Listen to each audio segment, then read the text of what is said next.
ಬೆಂಗಳೂರಿನ ಕೆಂಪೇಗೌಡ ಇಂಟರ್ನ್ಯಾಷನಲ್ ಏರ್ಪೋರ್ಟ್ನಲ್ಲಿ ನಡೆದ ಒಂದು ಘಟನೆ ಕರ್ನಾಟಕ ಮಾತ್ರವಲ್ಲ, ಸಂಪೂರ್ಣ ದೇಶದ ಗಮನ ಸೆಳೆದ ಒಂದು ದೊಡ್ಡ ಹಗರಣವಾಗಿ ಮಾರಿತು. ಪ್ರತಿದಿನ ಸಾವಿರಾರು ಜನರು ತಮ್ಮ ತಮ್ಮ ಗುರಿಗಳಾಗಿ ಓಡಾಡುವ ಈ ವಿಮಾನ ನಿಲ್ದಾಣದಲ್ಲಿ ಆ ದಿನವೂ ಎಲ್ಲವೂ ಸಾಮಾನ್ಯವಾಗಿಯೇ ಕಾಣಿಸುತ್ತಿತ್ತು. ಘೋಷಣೆಗಳು ಕೇಳಿಸುತ್ತಿದ್ದವು. ಪ್ರಯಾಣಿಕರು ತಮ್ಮ ಲಗೇಜ್ಗಳನ್ನು ಎಳೆದುಕೊಂಡು ಮುಂದೆ ಸಾಗುತ್ತಿದ್ದರು. ಸುರಕ್ಷತಾ ಸಿಬ್ಬಂದಿ ತಮ್ಮ ಕೆಲಸದಲ್ಲಿ ತೊಡಗಿಸಿಕೊಂಡಿದ್ದರು. ಆದರೆ ಆ ಜನಸಮೂಹದ ಮಧ್ಯೆ ಯಾರಿಗೂ ಅನುಮಾನ ಬರದಂತೆ ಶಾಂತವಾಗಿ ನಡೆಯುತ್ತಿದ್ದ ಒಬ್ಬ ಮಹಿಳೆ ಇದ್ದಳು. ಅವಳೇ ರಮ್ಯಾ ರಾವ್. ಹೊರಗೆ ನೋಡಿದಾಗ ಅವಳು ಒಂದು ಸಾಮಾನ್ಯ ಪ್ರಯಾಣಿಕಳಂತೆ ಕಾಣಿಸುತ್ತಿದ್ದಳು.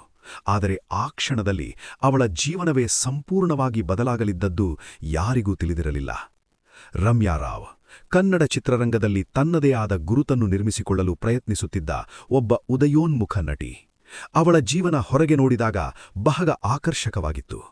ಐಶ್ವರ್ಯಮಯ ಜೀವನ ಶೈಲಿ, ದುಬಾರಿ ವಸ್ತುಗಳು, ವಿದೇಶಿ ಪ್ರವಾಸಗಳು ಮತ್ತು ಸಾಮಾಜಿಕ ಮಾಧ್ಯಮಗಳಲ್ಲಿ ಹೊಳೆಯುವ ವ್ಯಕ್ತಿತ್ವ. ಅವಳ ಪ್ರತಿಯೊಂದು ಫೋಟೋ ಕೂಡ ಗ್ಲಾಮರ್ ಮತ್ತು ಕ್ಲಾಸ್ನಿಂದ ತುಂಬಿರುತ್ತಿತ್ತು. ವಿಶೇಷವಾಗಿ ದುಬೈಗೆ ಅವಳ ಪ್ರಯಾಣಗಳು ಎಲ್ಲರ ಗಮನ ಸೆಳೆಯುತ್ತಿದ್ದವು. ದುಬೈ ಅವಳಿಗೆ ಹೊಸದೇನೂ ಅಲ್ಲ, ಅದು ಅವಳ ಜೀವನದ ಒಂದು ಭಾಗವಾಗಿತ್ತು. ತಿಂಗಳಿಗೆ ಹಲವಾರು ಬಾರಿ ದುಬೈಗೆ ಹೋಗಿ ಬರುತ್ತಿದ್ದಳು ಮತ್ತು ಪ್ರತಿಯೊಂದು ಪ್ರಯಾಣವೂ ಐಶ್ವರ್ಯ ಮತ್ತು ಖರ್ಚು ಬಾಳುವ ಜೀವನವನ್ನು ತೋರಿಸುತ್ತಿತ್ತು. ಆದರೆ ಈ ಹೊಳೆಯುವ ಜೀವನದ ಹಿಂದೆ ಯಾರಿಗೂ ತಿಳಿಯದ ಒಂದು ಕತ್ತಲೆಯ ಕಥೆ ನಿಧಾನವಾಗಿ ರೂಪ ಪಡೆಯುತ್ತಿತ್ತು. ಅಧಿಕಾರಿಗಳ ಗಮನಕ್ಕೆ ಒಂದು ವಿಚಿತ್ರ ಸಂಗತಿ ಬಂತು. ರಮ್ಯಾ ರಾವ್ ಅತಿ ಕಡಿಮೆ ಅವಧಿಯಲ್ಲಿ ಅನೇಕ ಬಾರಿ ದುಬೈಗೆ ಪ್ರಯಾಣಿಸುತ್ತಿದ್ದಳು. 1 ಅಥವಾ 2 ಬಾರಿಯಲ್ಲ, ಆದರೆ ದಶಕಗಟ್ಟಲೆ ಬಾರಿ. ಈ ಅಸಾಮಾನ್ಯ ಚಲನವಲನವು ತನಿಖಾಧಿಕಾರಿಗಳಲ್ಲಿ ಅನುಮಾನ ಹುಟ್ಟಿಸಿತು. ಏಕೆಂದರೆ ಸಾಮಾನ್ಯವಾಗಿ ಯಾರೂ ಈ ಮಟ್ಟಿಗೆ ಆಗಾಗ್ಗೆ ಅಂತಾರಾಷ್ಟ್ರೀಯ ಪ್ರಯಾಣ ಮಾಡುವುದಿಲ್ಲ. ಅವಳ ಪ್ರತಿಯೊಂದು ಪ್ರಯಾಣವೂ ದಾಖಲೆಯಾಗುತ್ತಿತ್ತು ಮತ್ತು ನಿಧಾನವಾಗಿ ಅವಳ ಮೇಲೆ ಕಣ್ಣಿಟ್ಟರು. ಮೊದಲಿಗೆ ಅದು ಕೇವಲ ಒಂದು ಅನುಮಾನವಾಗಿತ್ತು, ಆದರೆ ನಂತರ ಅದು ಗಂಭೀರ ತನಿಖೆಯಾಗಿ ಮಾರ್ಪಟ್ಟಿತು. ಅಧಿಕಾರಿಗಳು ಅವಳ ಪ್ರಯಾಣದ ಪ್ಯಾಟರ್ನ್, ಅವಳ ಸಂಪರ್ಕಗಳು ಮತ್ತು ಅವಳ ಹಣಕಾಸಿನ ವ್ಯವಹಾರಗಳನ್ನು ಪರಿಶೀಲಿಸಲು ಪ್ರಾರಂಭಿಸಿದರು. ಎಲ್ಲವೂ ಸಾಮಾನ್ಯವಾಗಿಯೇ ಕಾಣಿಸಿಕೊಂಡರೂ ಏನೋ ಸರಿಯಾಗಿಲ್ಲ ಎಂಬ ಭಾವನೆ ಅವರನ್ನು ಬಿಡಲಿಲ್ಲ. ಕೊನೆಗೆ ಒಂದು ದಿನ ನಿರ್ಧಾರ ಕೈಗೊಳ್ಳಲಾಯಿತು. ಈ ಬಾರಿ ಅವಳನ್ನು ಸಂಪೂರ್ಣವಾಗಿ ತಪಾಸಣೆಗೆ ಒಳಪಡಿಸಬೇಕು ಎಂದು. ಆ ದಿನ ರಮ್ಯಾ ರಾವ್ ದುಬೈಯಿಂದ ಬೆಂಗಳೂರಿಗೆ ಬಂದಳು. ಅವಳು ಎಂದಿನಂತೆ ಆತ್ಮವಿಶ್ವಾಸದಿಂದ ವಿಮಾನ ನಿಲ್ದಾಣದ ಒಳಗೆ ನಡೆದು ಬರುತ್ತಿದ್ದಳು. ಅವಳ ಮುಖದಲ್ಲಿ ಯಾವುದೇ ಭಯದ ಲಕ್ಷಣಗಳಿರಲಿಲ್ಲ.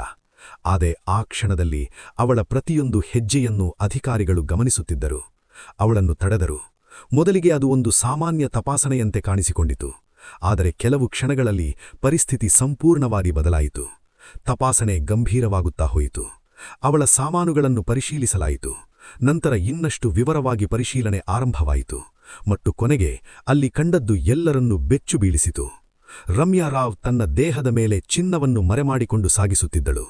ಇದು ಒಂದು ಸಣ್ಣ ಪ್ರಮಾಣವಲ್ಲ, ಸುಮಾರು 14 ಕಿಲೋಗ್ರಾಂಗಿಂತ ಹೆಚ್ಚು ಚಿನ್ನವನ್ನು ಅವಳಿಂದ ವಶಪಡಿಸಿಕೊಳ್ಳಲಾಯಿತು. ಈ ಚಿನ್ನದ ಮೌಲ್ಯ ಕೋಟ್ಯಾಂತರ ರೂಪಾಯಿಗಳಿಗೆ ಸಮಾನವಾಗಿತ್ತು. ಆ ಕ್ಷಣದಲ್ಲಿ ಅವಳ ಗ್ಲಾಮರ್ ಜೀವನದ ಹಿಂದೆ ಮರೆಮಾಡಲ್ಪಟ್ಟಿದ್ದ ಸತ್ಯ ಸಂಪೂರ್ಣವಾಗಿ ಹೊರಬಂದಿತು. ಆದರೆ ಈ ಘಟನೆ ಕೇವಲ ಒಂದು ವ್ಯಕ್ತಿಯ ತಪ್ಪಾಗಿರಲಿಲ್ಲ. ತನಿಖೆ ಮುಂದುವರೆದಂತೆ ಇದು ಒಂದು ದೊಡ್ಡ ಸ್ಮಗ್ಲಿಂಗ್ ಜಾಲದ ಭಾಗವಾಗಿತ್ತು ಎಂಬುದು ಬಹಿರಂಗವಾಯಿತು.